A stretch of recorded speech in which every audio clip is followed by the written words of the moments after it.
नमस्कार, मैं दीपक कुमार स्वागत करता हूँ आपका अपना यूट्यूब चैनल जीएस विद दीपक पर। और आज मैं आपके लिए 30 क्वेश्चंस की एक बढ़िया एनालिसिस के साथ में एक पीडीएफ लेके आया हूँ, जिसमें से आपको डायरेक्ट एग्ज़ाम में क्वेश्चन देखने को मिलेंगे हमारे एसएससी जीडी में। तो चलो दोस्तों, करते हैं स्टार्ट। पहला क्वेश्चन, भारतीय राष्ट्रीय कांग्रेस की स्थापना कब हुई थी? तो ऑप्शन ए है 1875, ऑप्शन बी 1885, ऑप्शन सी 1901 और ऑप्शन डी 1919। तो उम्मीद है कि आपने क्वेश्चन पढ़ लिया होगा। इसका आंसर है ऑप्शन बी 1885। नेक्स्ट है, असहयोग आंदोलन किसने शुरू किया था? हमारा ऑप्शन ठीक है, महात्मा गांधी जी। क्वेश्चन नंबर 3 है, भारत छोड़ो आंदोलन कब शुरू हुआ? इसका ठीक आंसर होगा option number C 1942। Question number 4 है, सविनय अवज्ञा आंदोलन का मुख्य कारण क्या था? ये थोड़ा सा मिसप्रिंट है। इसमें ये होना चाहिए था कि सविनय अवज्ञा आंदोलन में मुख्य साधन किसको बनाया गया था आंदोलन के लिए, या फिर जिसका हमने विरोध किया था वो क्या था? नमक कानून। ये सबको पता होगा मेरे ख्याल से। अगर नहीं ध्यान है तो आप इसको नोट कर सकते हैं। नेक्स्ट है, साइमन कमीशन भारत कब आया? ये 1928 में भारत आया था। और मैं आपको बताऊं, ये 1919 का जो हमारे पास में अधिनियम आया था, उस अधिनियम की जांच करने के लिए कमीशन बनाया गया था कि ये कमीशन ये चेक करेगा ये अधिनियम कितना अच्छा है और कितना बुरा है। बट क्योंकि इसमें एक भी व्यक्ति इंडिया से नहीं था, इसलिए पूरे भारत में इसका विरोध किया गया था। और इसी विरोध के दौरान हमारे नेता लाला लाजपत राय जी की लाठियों के कारण, लाठी लगने जितनी भी उनको लाठियाँ लगी थी उनके कारण उनकी डेथ हो गई थी। बाद में जिनकी मौत का बदला सैंडर्स की हत्या करके भगत सिंह जी, राजगुरु जी लेंगे। अशोक का संबंध किस वंश से था? तो अशोक का संबंध मौर्य वंश से था। मौर्य वंश के संस्थापक थे चंद्रगुप्त मौर्य। नेक्स्ट है, कलिंग युद्ध किस वर्ष हुआ था? तो आपका कलिंग युद्ध 261 ईसा पूर्व हुआ था, यानी कि ईसा मसीह के जन्म से 261 साल पहले। और यही वो युद्ध है जिसके बाद में महान सम्राट अशोक युद्धों का त्याग करेगा, युद्धों का त्याग कर देगा, यानी युद्धों को लड़ना छोड़ देगा। कसम ले लेगा मैं अब युद्ध नहीं लड़ूंगा। नेक्स्ट क्वेश्चन है,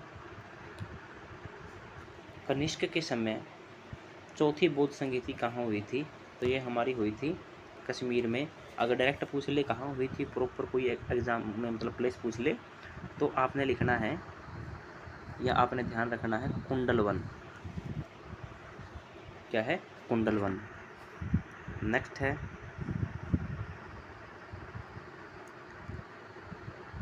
समुद्रगुप्त की उपलब्धियों का वर्णन, समुद्रगुप्त की उपलब्धियों का वर्णन किस में है, यानी उनकी जो उपलब्धियां हैं वो कहाँ लिखी गई है? तो ये आएगा हमारा इलाहाबाद स्तंभ लेख में। इसको लिखने वाला जो व्यक्ति था उसका भी नाम आप ध्यान रखेंगे, हरिशेन। या आपसे कई बार ये पूछ लेंगे हरिशेन किसका दरबारी कवि था? तो समुद्रगुप्त का। नेक्स्ट है, हड़प्पा सभ्यता की खोज किसने की थी? तो हड़प्पा सभ्यता की खोज जॉन मार्शल ने की थी। ये हड़प्पा सभ्यता, ये मान के चलिए आप, जो पहला स्थान होता है ना किसी भी सभ्यता का जिसकी खोज होती है, जैसे यहाँ हड़प्पा स्थान की हुई थी, तो उसी के नाम पे उसका नाम रख दिया जाता है। तो आपसे ये भी पूछ सकते हैं कि हड़प्पा सभ्यता का नाम हड़प्पा क्यों है? क्योंकि इसका जो पहला स्थल मिला था वो हड़प्पा ही था। नेक्स्ट है, भारतीय संविधान के भाग 3 में क्या शामिल है, क्या दिया गया है? तो भाग 3 में हमारे मौलिक अधिकार दिए गए हैं। और मौलिक अधिकार वे अधिकार है जिन्हें फंडामेंटल राइट हम कहते हैं, जिनकी प्रोटेक्शन हमारा न्यायालय सुप्रीम कोर्ट खुद करता है। नेक्स्ट क्वेश्चन भी यही था, मौलिक अधिकारों का संरक्षण कौन करता है? सर्वोच्च न्यायालय। अनुच्छेद 32 या 32 में स्पष्ट लिखा गया है कि हमारे मौलिक अधिकारों के संरक्षण में सुप्रीम कोर्ट, हमारे माननीय न्यायालय 5 रिट जारी कर सकते हैं और उन्हीं रिट के माध्यम से हमारे फंडामेंटल राइट की प्रोटेक्शन वो करते हैं। नेक्स्ट है मौलिक अधिकार किस भाग में दिए गए हैं, तो भाग नंबर 3 में मौलिक अधिकार दिए गए हैं।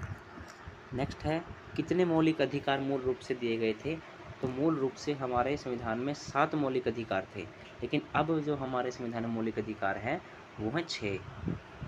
पहले 7 थे जिनको बाद में 6 कर दिया गया। धन विधेयक या मनी बिल कहाँ पेश किया जाता है, ये धन विधेयक या मनी बिल ऑलवेज लोकसभा में पेश होगा, ये कभी भी राज्यसभा में पेश नहीं होगा। हमारे 2 सदन होते हैं, एक लोकसभा एक राज्यसभा। इसमें हम मेंबर चुन के भेजते हैं, हमारे जो एमपी चुने होते हैं वो यहाँ पे जाते हैं, और हमारी स्टेट असेंबलीज या हमारे जो एमएलए हैं वो आगे चुन के भेजते हैं राज्यसभा में। नेक्स्ट है सर्वोच्च न्यायालय की स्थापना कब हुई, तो सर्वोच्च न्यायालय की स्थापना आपकी 1950 में हुई थी, भारतीय संविधान लागू होने के बाद। बल का एसआई मात्रक क्या है, तो बल का एसआई मात्रक आपका ऑप्शन बी के हिसाब से जाएंगे हम, न्यूटन है। बल का एसआई मात्रक न्यूटन माना जाता है, ये एसआई मात्रक माना नहीं जाता बल्कि उसमें डिसाइड कर दिया भी न्यूटन ही है। प्रकाश की गति कितनी होती है निर्वात में, निर्वात यानी ऐसा स्थान है जहाँ पे ना तो आपकी हवा है ना वायु है, हवा वायु या छोटे मोटे कण या स्पीड में चाल कुछ भी नहीं है वहाँ पे, वहाँ आपको केवल और केवल प्रकाश की गति दिखाई देगी। वहाँ सबसे ज़्यादा स्पीड होती है इसकी, वो होती है 3 × 10 की शक्ति 8 मीटर प्रति सेकंड। नेक्स्ट है विद्युत धारा का एसआई मात्रक क्या है, इकाई क्या है, वो है आपका एम्पियर, इसे एसआई मात्रक भी कह देते हैं। दर्पण का नियम किससे संबंधित है, दर्पण किस नियम पे काम करते हैं, तो दर्पण परावर्तन पर आधारित होते हैं, या आपने सुना भी होगा परावर्तन का नियम, उसके नियम पे दर्पण हमारे काम करते हैं, तो ऑप्शन हमारा जाएगा बी। नेक्स्ट है पानी का रासायनिक सूत्र क्या है, तो पानी का रासायनिक सूत्र आपको सबको पता होना चाहिए, H2O है। नेक्स्ट pH मान 7 किसे दर्शाता है, जो आपका एक pH स्केल होता है उस पर जो 7 दिया होता है वो किसको दर्शाता है, ये दर्शाता है उदासीन को। ये मान लीजिए आपका 7 है और 7 से अगर नीचे है तो दर्शाएगा अम्लीयता को, और 7 से अगर ऊपर है 8 9 10 11 12 जितना भी है वो होगा अक्षारीय। तो ऑप्शन नंबर जाएगा सी। नेक्स्ट है क्वेश्चन नंबर 23 है ऑक्सीजन का रासायनिक प्रतीक क्या है, तो O2 हम लिखते हैं, ये आप डायरेक्ट याद करो सीधा मिलेगा आपको क्वेश्चन। मानव शरीर की सबसे छोटी इकाई क्या होती है, तो मानव शरीर की सबसे छोटी इकाई होती है कोशिका। हमारा शरीर किससे बना है, सेल से, जिसको कोशिका कहते हैं। सेल से बनते हैं फिर हमारे टिश्यू, टिश्यू से ऑर्गन, और ऑर्गन से हमारा ऑर्गन सिस्टम, अल्टीमेटली हमारा शरीर बनता है सभी जीवों का, केवल मानव का ही नहीं। भारत की सबसे बड़ी नदी कौन सी है, भारत की सबसे बड़ी नदी हमारी है गंगा। देखो नॉर्मली मैं अगर आपको बताऊं, गंगा की लंबाई है 25 किलोमीटर, यानी 2525। इससे लंबी है ब्रह्मपुत्र, ऑप्शन बी है, इससे लंबी है ब्रह्मपुत्र, लेकिन वो क्योंकि उसका आधे से ज़्यादा भाग हमारे इंडिया में नहीं बहता, इसलिए हम उस नदी को भारत की सबसे लंबी नदी नहीं मानते। नेक्स्ट है थार का मरुस्थल कहाँ स्थित है, कहाँ पे है इसकी लोकेशन, तो थार के मरुस्थल की लोकेशन आपकी राजस्थान में है, और ये भारत का सबसे बड़ा मरुस्थल है, भारत का सबसे बड़ा मरुस्थल है। नेक्स्ट है भारत का सबसे ऊंचा पर्वत शिखर कौन सा है, तो भारत का सबसे ऊंचा पर्वत शिखर है कंचनजंगा। और ये पूछे कि विश्व का सबसे ऊंचा शिखर कौन सा है, तो वो है एवरेस्ट, माउंट एवरेस्ट। इसकी हाइट है 8848 मीटर और इसकी है 8597 मीटर। एक बार मैं इसको रीचेक कर दूंगा, एक बार मैं कंफर्म करके दोबारा बताता हूँ आपको कंचनजंगा की हाइट। पृथ्वी अपनी धुरी पर कितने समय में घूमती है, अपनी धुरी, देखो पृथ्वी मान लीजिए हमारी ये है, एक तो ये सूर्य के चारों ओर चक्कर लगाएगी ऐसे ऐसे, और एक अपने ही अक्ष पे ये यहाँ ऐसे से ऐसे घूमती रहेगी, और जिसके कारण क्या होते हैं, दिन रात होते हैं। यानी जब ये अपनी धुरी पे घूमती है, जो इसका सामने वाला भाग होता है जो सूर्य के समक्ष है, मान लीजिए सूर्य है, इसके समक्ष है जो, मान लीजिए सूर्य के सामने है ये वाला भाग, तो यहाँ पे क्या होगा, रोशनी, इसलिए यहाँ दिन होगा। अब इस वाले हिस्से में जहाँ लाइट नहीं पड़ रही वहाँ रात होगी। तो इसमें 24 घंटे लगते हैं पृथ्वी को अपने अक्ष पे घूमने में। नेक्स्ट है 29, पृथ्वी का सबसे गर्म भाग कौन सा है। देखो, पृथ्वी हमारी 3 लेयर में बटी होती है, 1 2 3।